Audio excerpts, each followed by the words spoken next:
Guys, what's going on? Hello and welcome to Cereal at Midnight. This is an exciting one for me because we're talking about new arrivals from Arrow Video, one of my favorite labels. Just here's some of my Arrow collection right here, the box sets.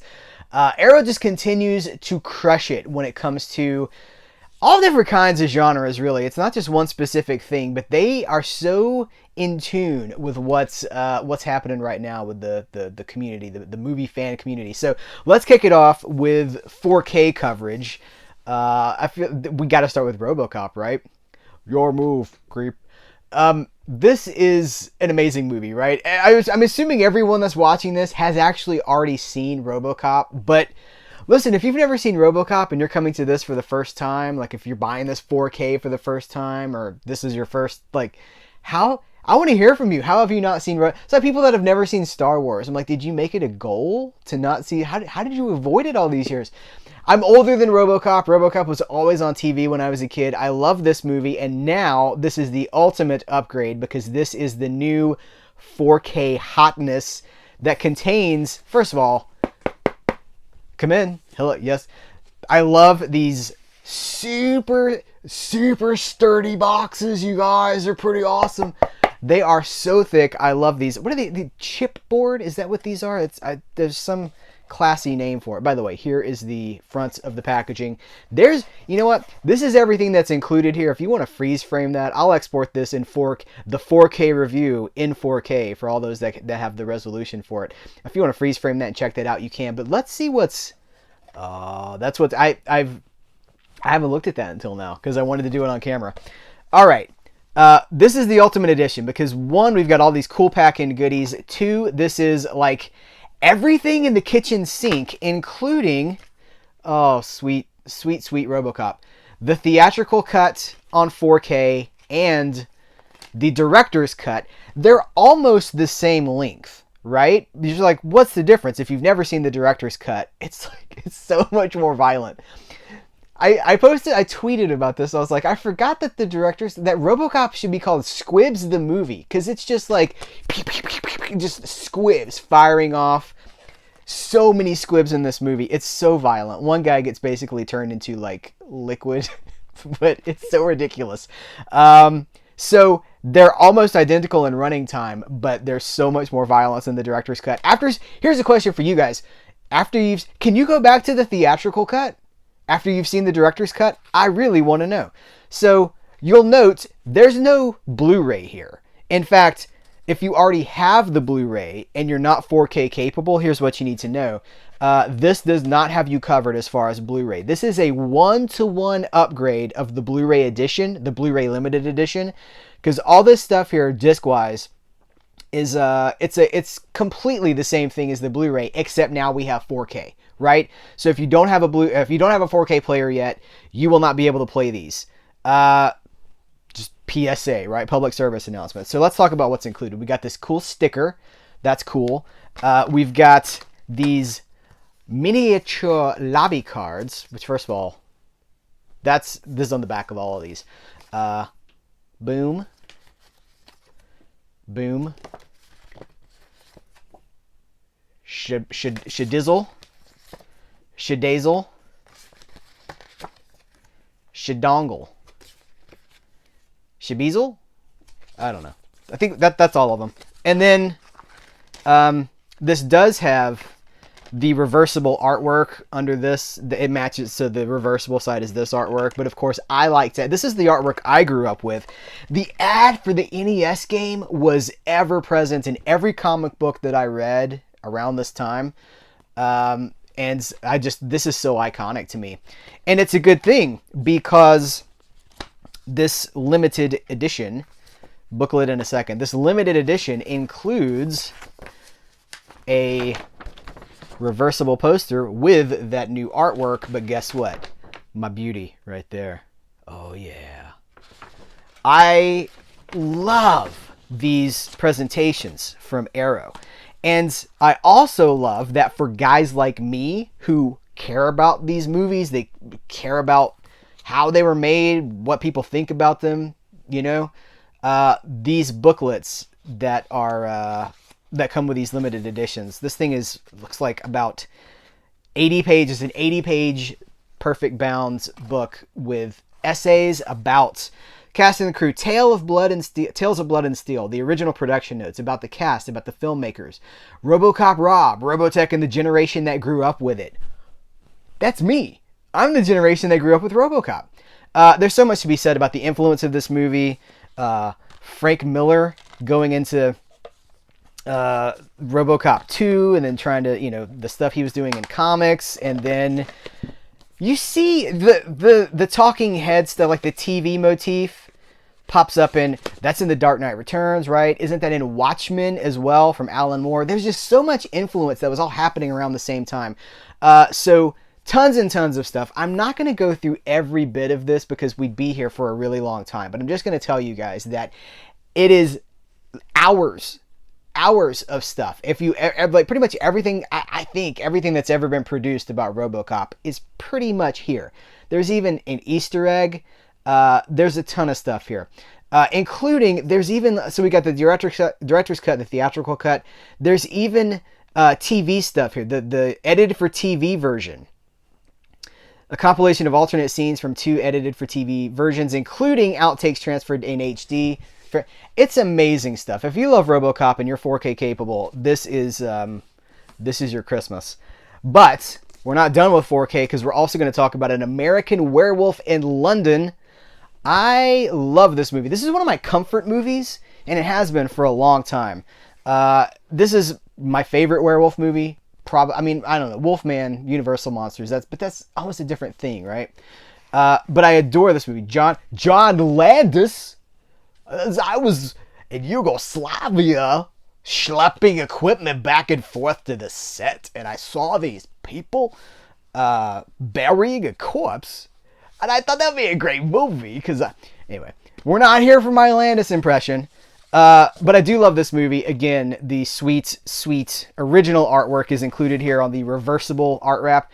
Let's do this. Here's the front of the art. There, hopefully you can read all of that. Pause it if you want to get super in the weeds on that stuff. Not in the weeds, but in depth. I haven't done this either. I haven't taken this. It says this little sticker here. All right. it's like stripping. What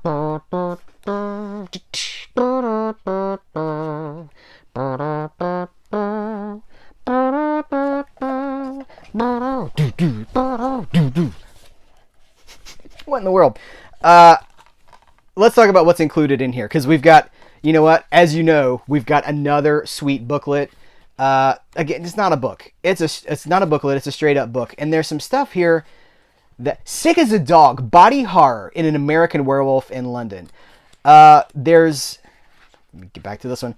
One Full Moon, Two Young Stars. An American Werewolf in London. Can Rick Baker and John Landis top The Howling? Such great stuff. So many essays here. Adding to our knowledge, adding to the genuine criticism and journalism around these movies. That's so important. It's cool to be like, this is, I love this movie, but when you can delve into what these movies mean, take a deeper understanding of it.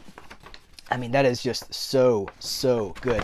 What is there to say about this movie that hasn't been said already? Probably not much, so I'm not going to belabor that point. This is a 1-disc affair. This does, again, as far as I know, straight upgrade over the Blu-ray. So no Blu-ray here. This is only the 4K disc.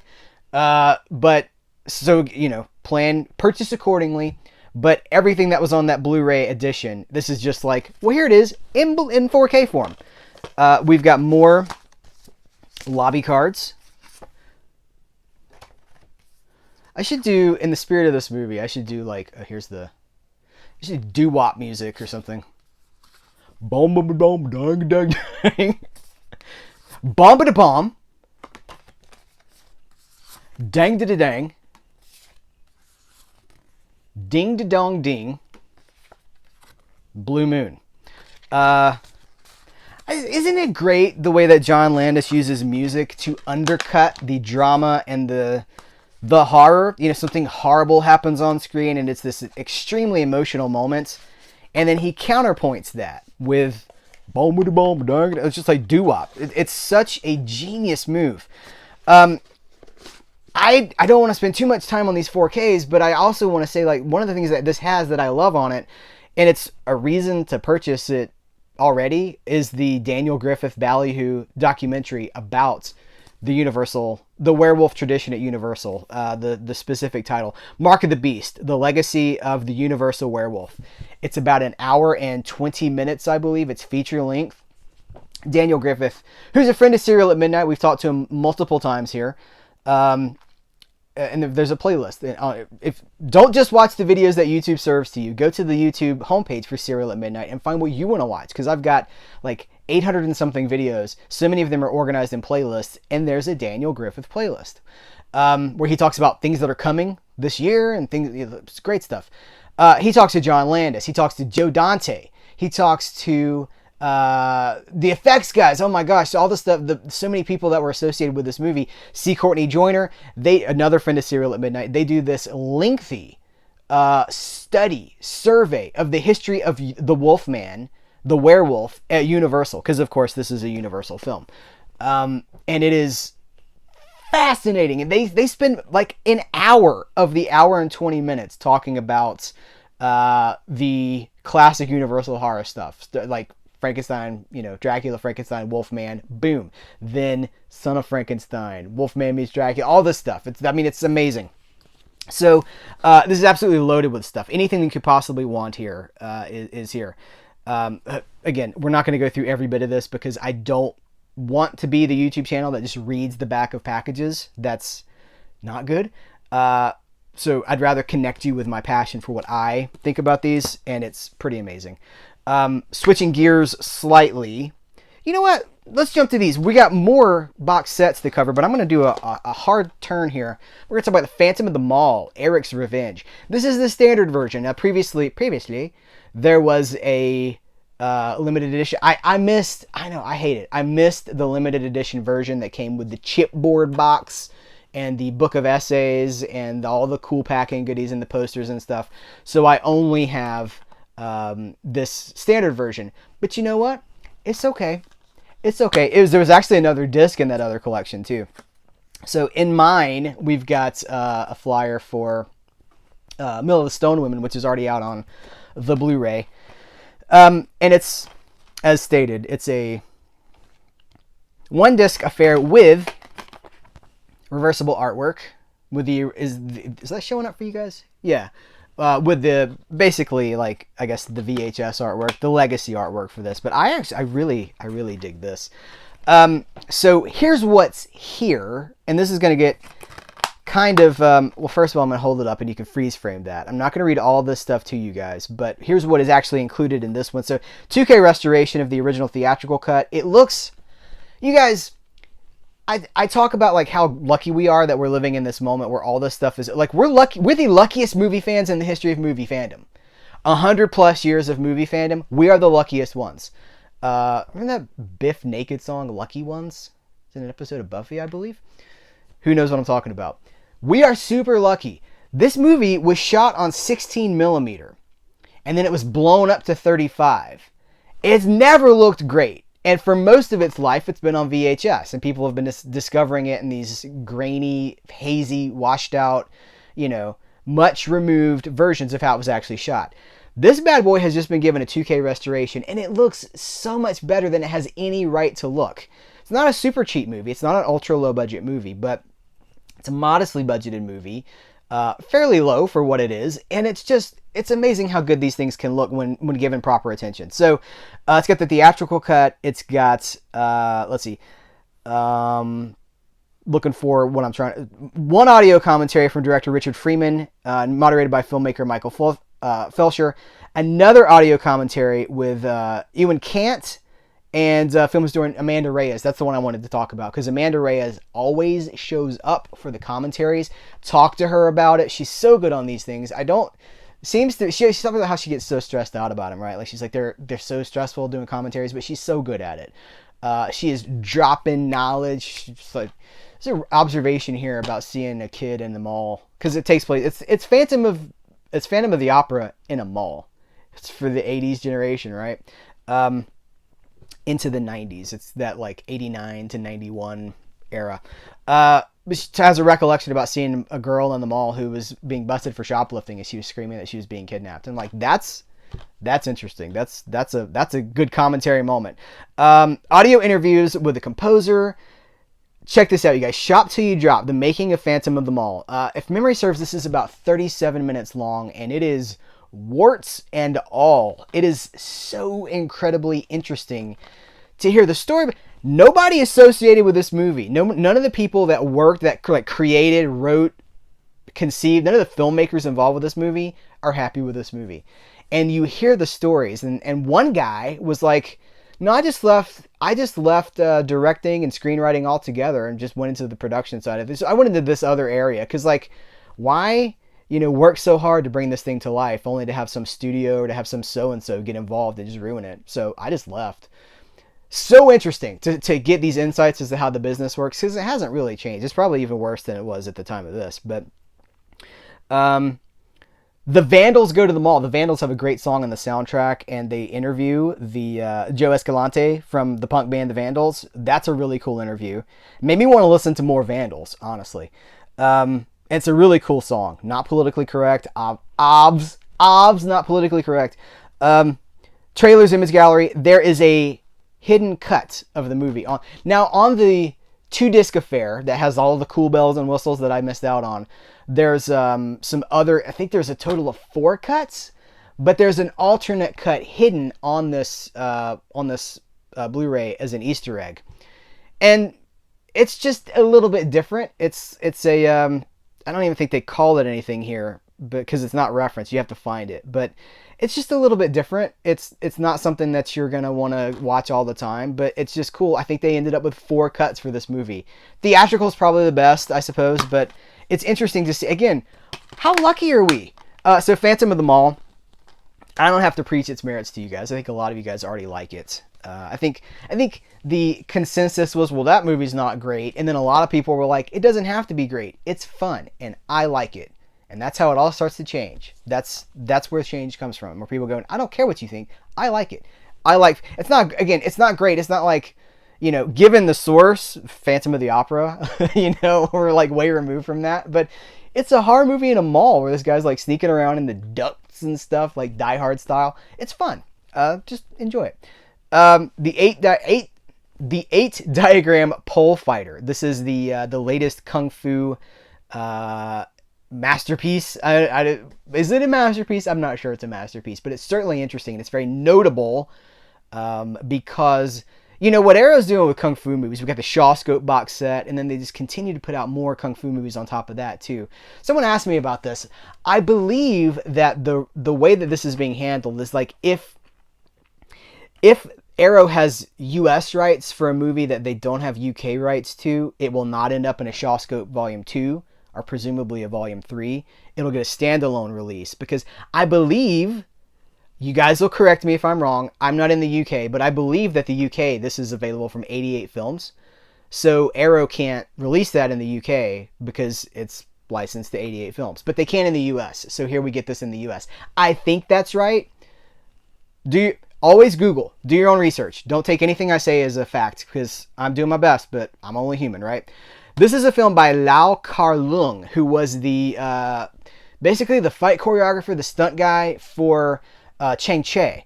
And for a long time, they had this great run. And then Kar-leung, hopefully I'm pronouncing that right. I'm, again, doing my best. I'm only human. But he steps away. They have kind of a falling out. And he steps away and goes to make his own movies and becomes a pretty successful director and, action master and all that stuff. And this movie this movie is notable because it stars Alexander Fusheng, who I just discovered through the Shawscope box set. He's so charismatic. He's kind of a mix between Bruce Lee and Jackie Chan. He's got the physicality of Bruce Lee, and he's got the like the cocky comedy thing. That's cocky comedy. He's got that from Jackie Chan. That likable, rubber face kind of a thing. Like punches somebody, he's like that kind of a thing. He seems to be enjoying himself. He was becoming a huge star by the time that this movie was made in 1980. What is the year for this? I'm looking for it, guys. I don't see the year here. Bottom line is, he died making this film. He was in a car accident. It wasn't. He'd already been hurt. Alexander Fouchang had been injured in a stunt on set from, I think it was even another movie, and he had slowly kind of recovered and worked his way back, and then he was in a car accident. And he, like, long story short, he didn't die immediately. He died, like, as a result of his injuries. And this is his final movie, and they had to, like, reorganize the movie, reshoot things, basically rewrite the story to account for that. And it's tragic, but it's cool that we're getting these movies. You know, I say this when we cover all these kung fu movies. Like, again, here's the gratitude thing. These movies, these Shaw Scope movies, these kung fu movies, these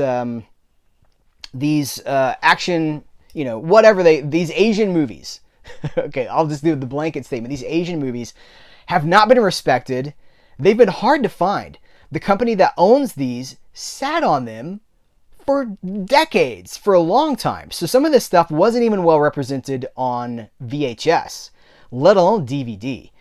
You listen to some of the commentaries with these guys. By the way, this does have, let's see, we got original Cantonese, Mandarin, and English audio, optional subtitles, brand new commentary by Jonathan Clements, author of A Brief History of China, and a newly filmed appreciation by film critic and historian Tony Raines. Tony Raines knows his stuff. When he talks, take out a pen and pencil, or write it down, because he's dropping some facts.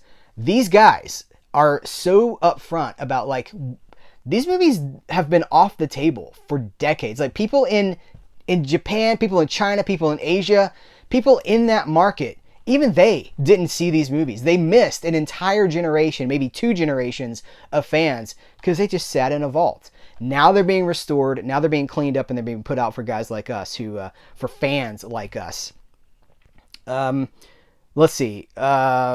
Interviews with star Gordon Liu, Lily Lee, and Yung Ching, filled by Frederic Ambrosine in 2005. Frederic Ambrosine apparently did, like, dozens and dozens of interviews, and they've just kind of been sitting there in the vaults as well. So those are being rediscovered too. A Tribute to Fu Sheng, a short film commemorating the late actor that played before early screenings of The 8-Diagram Pole Fighter, presented via a German-dubbed telescene, which is the best available copy. Alternate opening credits, the Invincible Pole Fighters theatrical trailer, image gallery, reversible sleeve. This is the alternate artwork.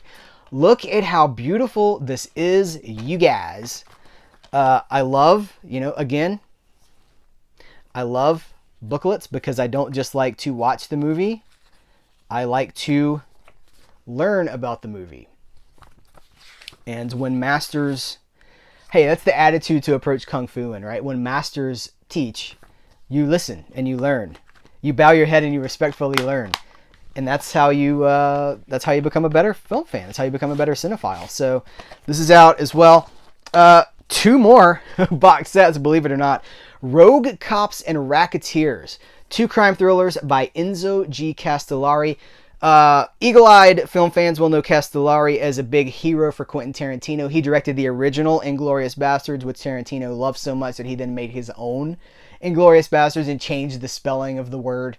Castellari is also, you can trace Italian cinema through the career of Enzo G. Castellari, because he started, you go back to the spaghetti westerns, he's doing, Django, there's a bazillion Django exploitation movies in the 60s, he started there, goes through, we got Keoma, he directed Keoma, right?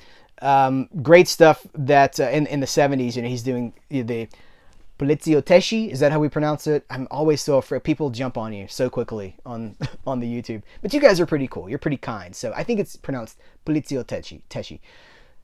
We'll talk about it, I'm sure. And then traces that. You go into the 80s to the post-apocalyptic movies. The Wasteland, that whole Warriors of the Wasteland thing. Even into the 80s sword and sorcery resurgence that comes on when the Lou Ferrigno picks up a sword. All that, Enzo G. Castellari. And I just love this. He's one of my favorite Italian directors, and I just love what he did for the genre. And this is 2 movies that I think I've got them on DVD from Blue Underground, so I'm not sure what the deal with that is, but these are now on Blu-ray restored. What we got brand new 2K restorations of both films from the original 35mm camera negatives. They are The Big Racket, which is amazing. There's this scene with a car it's like happening right there while you're watching. This guy's like tumbling as you're watching the star. The Heroin Busters is here as well. You know where I first discovered these movies, and this is why there is no war between streaming and physical media. They serve two different purposes. I discovered these movies on streaming, and now this is my second iteration of owning them. So streaming is great for discovery. It's great for checking things out, and then if you want to go for that next mile, here you go. These are amazing, and I want to tell you guys again. I've got that heavy, sturdy chipboard box here. I'll hold this up if you want to check that out. We're going to talk about some of this, but let's peel off this pasty here. Boom! Oh, it's so beautiful, so good looking. Yeah, so good looking. These movies, I'm going to say, The Big Racket is the earliest. It's the first in this 2-film cycle. It's my favorite. It's the better of the two for me, but that doesn't mean that the Heroin Busters is not worth watching, because of course it is. This has about 3 hours of on-disc special features, not including the audio commentary. So we've got the audio commentary from, I'm looking for it, by critics Adrian J. Smith and David Flint. The Years of Racketeering, a video interview with co-writer and director Enzo G. Castellari. That's like a half-an-hour interview with him about this movie. Violent Times, a new interview with actor Fabio Testi. Angel Face for a Tough Guy, a new video interview with actor Massimo Vanni. King of Moviola, a new video interview with the editor Gianfranco Amicucci. The Great Racket, a new appreciation and career retrospective of composers. This is why I don't like to read the backs, but I want to get all this right for you guys. Basically, the composers, Guido and Maurizio De Angelis. And on the second one here, they get into... Yeah, okay, I'll save it, because I don't want to spoil it. The second one, again, audio commentary and about 2 hours, actually more than 2 hours of special features. They're back talking to, same commentators, by the way. They're back talking to Castellari about the movie. They're back talking to Fabio Testi, Massimo Vanni. How They Killed Italian Cinema, a new video interview with editor Gianfranco Amicucci. A Cop on the Set, a new video interview with retired poliziotto and criminologist Nicola Longo. The Eardrum...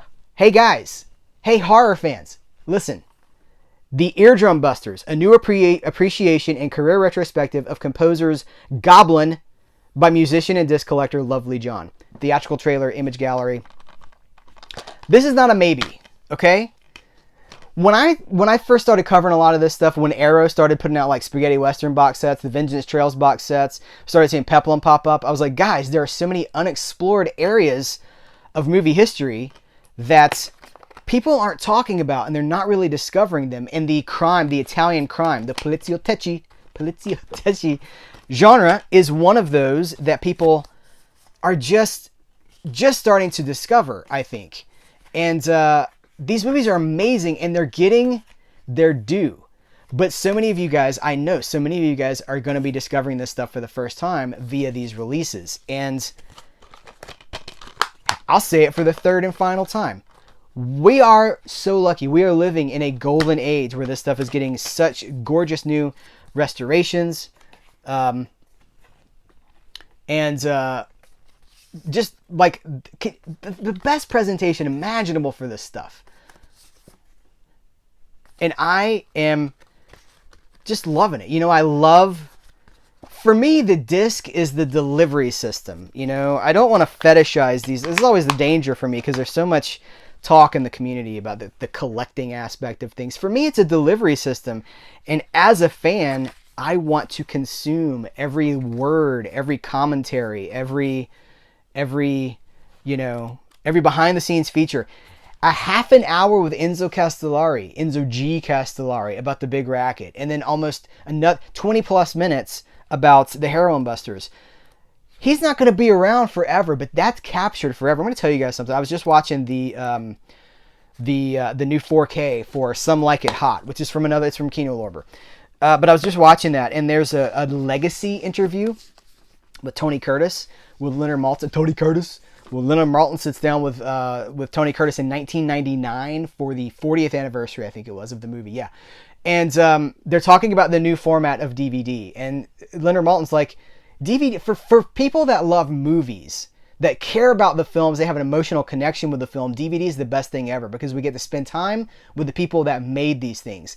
And I never want to put, this is me talking, I never want to put the collectible aspect of this stuff over how special it is that we get to spend time with the people that made this stuff. Savvy? I mean, it's the greatest thing ever. So, for movie fans, there's so much anger on the Reddit machine and on Twitter and in the Blu-ray, forums that are out there, that there's just so much like suspicion and anger and like, you missed a frame. When you restore, there's so much anger.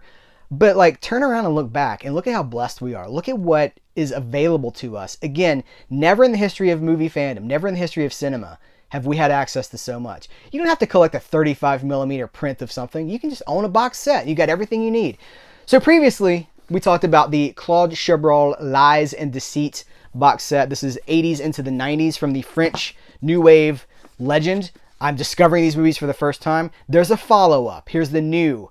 This is the second Claude Chabrol box set from Arrow Video. This is Twisting the Knife. And it basically picks up where this one leaves off. We pick up in the 90s and we go here. I can even tell you guys the specific years. We pick up in 1997, where I think this one stops in 95. This one picks up in 97 and carries us through 2002. And gorgeous... Come in. Gorgeous. It never gets old for me. Gorgeous presentations of these films. So a book so I can learn, because this stuff especially, this is just about learning for me, because I know nothing about this director. I'm discovering him for the first time. We all have limits. We all have our blind spots, and for me, this is a blind spot. So I'm not going to say the names of all these. I'm just going to hold them up for you guys, and I'll flip it around so you can see the special features that are included here. If you want to freeze frame that, freeze frame. Ding, ding, ding, ding. Heaven forbid there's a hot 5 seconds of silence in the video. I'm so worried that I'm going to be quiet and somebody's going to click away and be like, I guess he's done. It's the YouTube fear, I suppose. Is that why people do the like, oh, and they do the like, smash that like button, boys and girls and ladies and gentlemen? Like, is that what that's all about? Is like, just dance, monkey. Hey, let's check this out. I'll hold this up too if you guys want to get a good look at this. I have very little to say because I haven't watched these movies yet, but I'm excited about discovering them. It won't be next week, I've got a lot of stuff here to get through, and 5 hours of special features on top of these movies. But when I do get to these, you guys are definitely going to hear about them, because I think that there's a real need in the YouTube sphere, and my website as well. By the way, this is the companion piece. This channel is a companion piece to CerealAtMidnite.com, where you can find new reviews almost every single day. Not video reviews. Old-fashioned written reviews, where you use your reading skills and you learn about movies. So I'll discover these and I'll talk to you about them. We'll go on that journey together. But I'm excited because, here I've got, there's 5 in this set. There's 4 in this set. Here's 9 Claude Chabrol films with essays. This is film school, man. This is film school. I'm not in a position where I can just drop, the tuition money to go to film school or even get in. What have you done? I'm like, well, I have a YouTube channel. But we get to go to film school via things like this, I think back to the early days of, everybody's like, DVDs, ew. The early days of DVDs, I'm learning how to make fake blood with Robert Rodriguez via his commentaries. 5-minute film schools, we have such an opportunity. Gratitude. We're so lucky. That's going to wrap it up. These are amazing, right? I think my passion is clear. Hopefully it's infectious.